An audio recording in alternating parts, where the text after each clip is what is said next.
नमस्कार शेतकरी मित्रांनो, मंडळींनो, बंधूंनो. मागेल त्याला सौर कृषी पंप योजना म्हणजे सौर पंप योजना संदर्भात आज 8 जुलै 2026 रोजी काही अतिशय महत्त्वाचे अपडेट समोर आलेले आहे. जर तुम्ही सौर पंपासाठी अर्ज केला असेल किंवा अर्ज करण्याचा विचार करत असाल तर हा व्हिडिओ तुमच्यासाठी अत्यंत महत्त्वाचा असणार आहे. ओके, आणि व्हिडिओ तुम्ही शेवटपर्यंत नक्की बघा.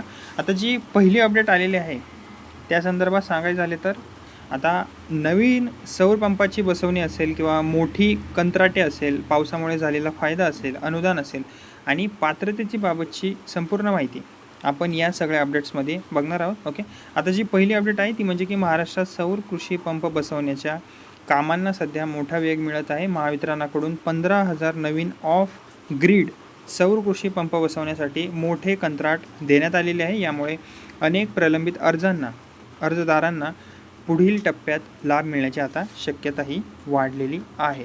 ओके, तसेच आता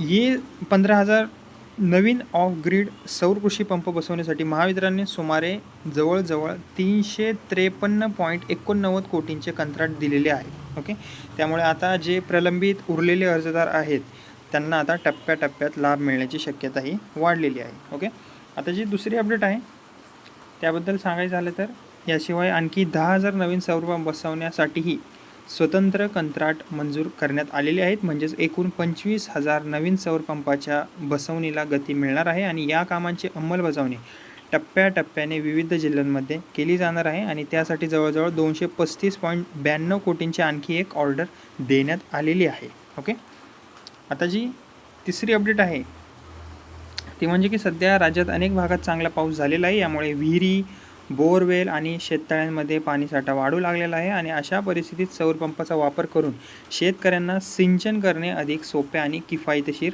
ठरणार आहे.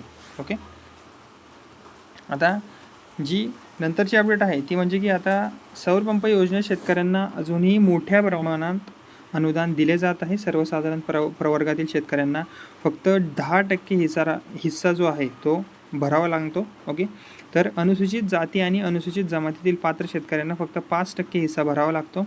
उर्वरित जो खर्च आहे सगळा तो केंद्र आणि राज्य सरकारकडून केला जातो.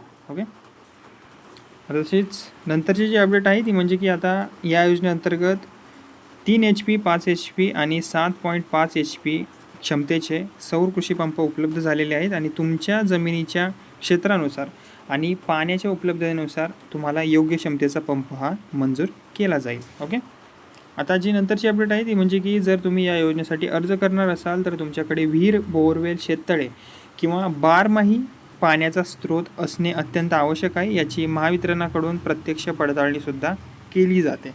ओके,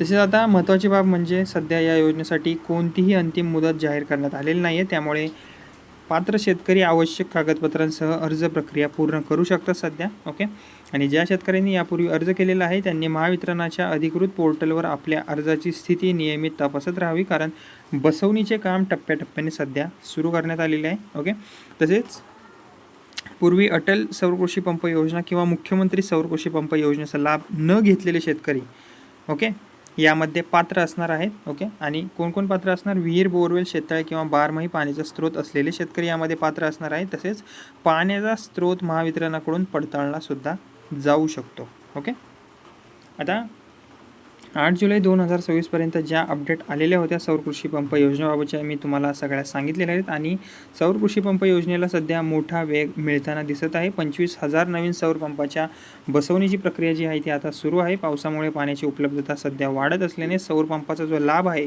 तो अधिक प्रभावी ठरणार आहे आणि पात्र शेतकऱ्यांनी आपली जी कागदपत्रे आहेत ती पूर्ण ठेवून अर्जाची स्थिती जी आहे ती वेळोवेळी तपासत राहणे अत्यंत आवश्यक आहे. महत्त्वाची सूचना एक आहे मित्रमंडळींनो, ती म्हणजे की सौर पंप योजना संदर्भातील अधिकृत माहिती जी आहे ती फक्त आणि फक्त महावितरणाच्या अधिकृत पोर्टलवर किंवा संबंधित विभागाकडून तपासा. तुम्ही सोशल मीडियावरील अपूर्ण किंवा चुकीच्या माहितीकडे तुम्ही थोडंफार दुर्लक्ष केलं तरी चालेल. ओके, जर हा व्हिडिओ तुम्हाला उपयुक्त वाटला असेल तर व्हिडिओला लाईक करा. तुमच्या इतर शेतकरी मित्रांपर्यंत, मंडळींपर्यंत हा व्हिडिओ नक्की शेअर करा आणि सौर पंप योजना, पीक विमा, नमो शेतकरी, मुख्यमंत्री ग्रामीण पशुधन योजना, प्रधानमंत्री आवास योजना आणि महाराष्ट्र शासनाच्या सर्व ताज्या अपडेटसाठी आपल्या बडी चॅनलला सबस्क्राईब करायला विसरू नका. धन्यवाद.